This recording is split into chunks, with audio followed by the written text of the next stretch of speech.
السلام علیکم۔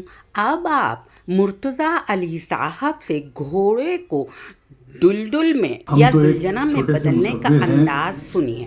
ایک فنکار ہیں، ہم نے بس محرم کو بچپنے سے دیکھا ہے، وہ بچپنے سے جیسے بچہ دیکھتا ہے محرم کو، ایک حیرت سے، ایک عجیب طرح کے کرب سے، ایک دہشت سے، ایک عجیب منزلوں سے جو آدمی بچہ گزر سکتا ہے، اس نظر سے دیکھا۔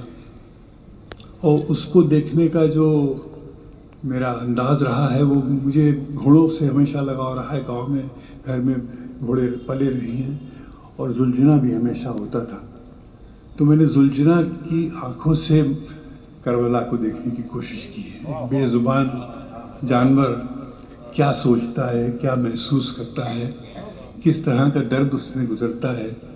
اب پڑھے لکھے لوگوں کے پاس تو بڑی وکیبلری ہے، بہت فن ہے درد کو اجاگر کرنے کی، لیکن ایک گھوڑا جو ہے جس کے پاس کوئی الفاظ نہیں ہے، اور اس گھوڑے کے اندر اتر کے اس شدت کے ساتھ، اس کرب کے ساتھ اور اس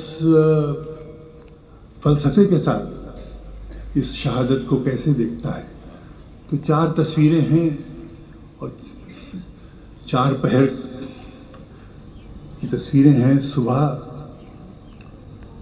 ہوتی ہے، ظاہر ہے نماز کے بعد ایک کربلا میں ایک سناٹا چھایا ہے، خیموں میں ایک اندھیرا ہے، اور چاہے سورج نکل چکا ہے، اور گھوڑے کو امام تھوڑا اپنا سر گھما لیتا ہے، اور اس وقت جب اس نے سر گھمایا تو میرے سمجھ نہیں آ رہا تھا یہ کیا بات کیا ہے۔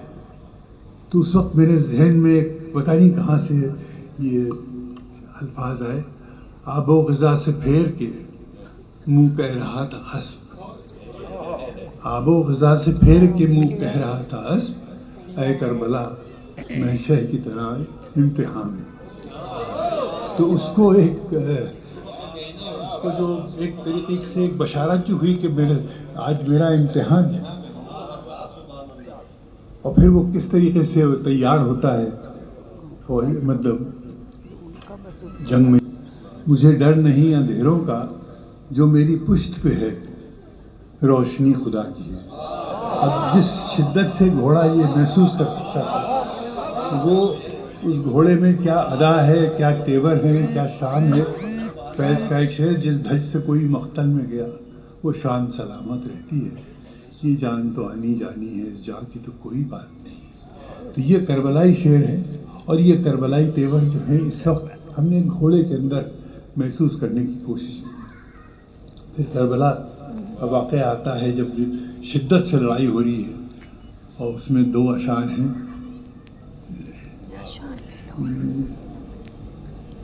ٹاپوں کی صداؤں سے فلک گونجتا ہوا، ایک نور اپنی وجد میں رقصاں چہار سو۔ اب یہ دیکھیے نا کہ ٹاپوں کی صدائیں اور فلک کا گونجنا، اس میں ایک نور جو ہے